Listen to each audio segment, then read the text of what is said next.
sound's not so good on this video, I do apologise. I've only just now put the microphone, the external microphone, I've only just plugged it into the phone now, and I don't know what the sound will be like from here on in. So please forgive any sound quality issues that might appear in this video, but I hope you enjoy anyway.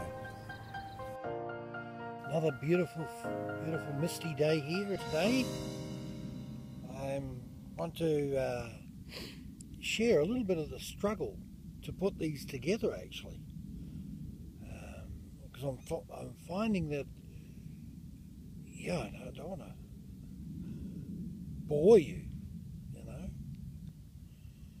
So there's so much information I'd like to share, and I'm finding it very challenging to actually present it in a generic way. And that's my learning, because I'm so used to that fact that basically I'm working with one-on-one or in a little group. I can feel that energy, and I know where to go with it. And so feeling this other energy, like putting a video together, well, that's something new, and I'm finding that it's not as what am I looking for here? So what I've noticed from doing these few videos, and I've done a lot, but I've only put 4 up at this moment on the internet. I've got a lot of information,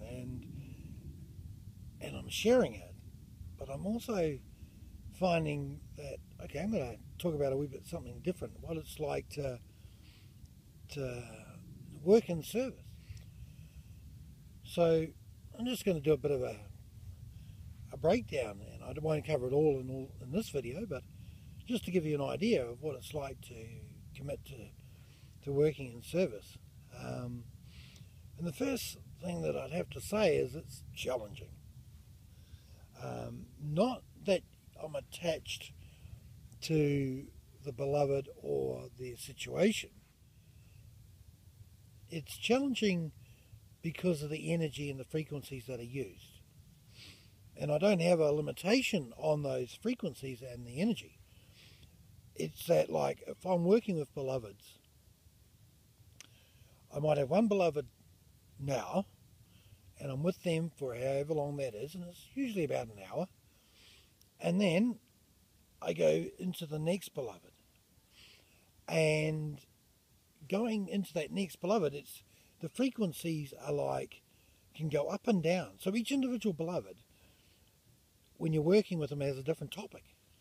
And so that frequency and that beloved and that topic will be at a certain level. And because they're at that certain level, the next beloved who comes in, they're going to be at another level as well. No two beloveds and no two treatments are ever the same. Completely different. There is generic nature in what happens, an emotional problem. There's consistencies with it across the board, with no matter whose nationality or sex, or male or female or child or whatever it is. There's continuity there, but that level of energy that one uses, that can be different, and it's that difference that can be challenging. Now afterwards, after I've finished a day, I tend to like to be by myself, and I tend to like not to travel so far. And that's because when you're working with energy, you want to be the container. And because you worked with beloveds and you remove stuff, and for the most part you've removed everything, there may be still a few things lingering. And that's what one has to be very aware of, and certainly responsible for, because you don't want to drop that and give that to somebody else. I mean, that's not our job. Definitely not. And by that very nature, one has to be really on top of it. And there are times when it gets so vibrant, so you become very light. You can become very floaty, and the world is just pure illusion, and so you're not participating in the world very much. And then you can do what I did once, not so long ago. And I went and I had something to eat. And I did have a bridge in my front teeth were. And I went and I ate something very, very plain and ordinary and very soft, and it broke my bridge and my teeth. So the nature of that. So that's just one area where the energy can be so challenging, because one has to, sometimes I'm aware of it. Actually, for the most, I am aware of it. But just the simple things, just totally unexpected, and you've got energy around you, and then something can happen. So I tend to stay very still in those situations because of the nature of the energy that one can work with. An aspect of this working with energy is that you can often see things that normally you wouldn't. Now, for the most part, I can see pretty much everything that's a beloved, and that's everything. There's not anything that I can't see. However, I don't go around all day, every day, having that turned on.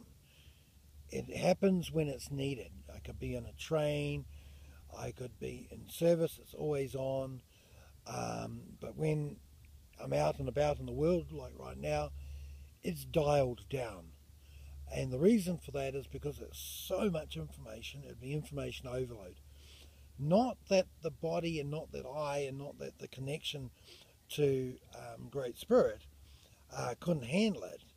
It's more that the interaction with here, and actually to a point the body can't handle it, but it's the interaction that would happen here which would completely throw things out.